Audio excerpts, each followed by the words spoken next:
How to Become a Certified Teacher in Canada, 2025 Guide. Want to teach in Canada? Globe Pencil in 2025, teachers are in high demand, and this could be your chance to launch a rewarding career in one of the world's best education systems. Here's everything you need to know. Hi everyone, welcome back to my channel at Lawrence Immigration.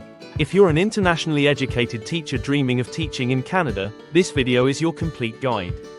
Don't forget to like, subscribe, and hit the bell for more Canadian immigration and career updates.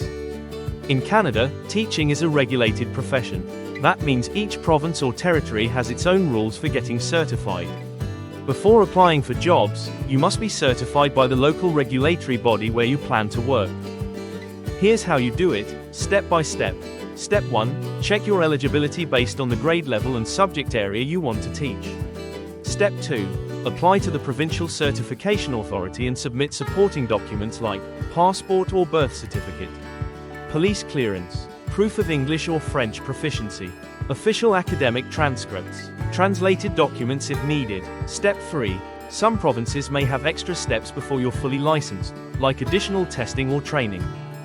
In Canada, there are a few types of teaching jobs you might land: full-time, salaried positions, supply teachers, often on short contracts, long-term occasional teachers, like filling in for maternity leave. Each role has its own benefits and could lead to a permanent opportunity.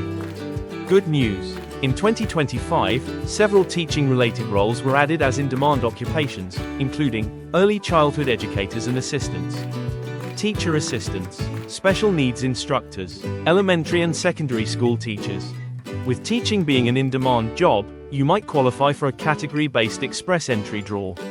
This boosts your chance of getting an invitation to apply, ETA, for permanent residency in Canada.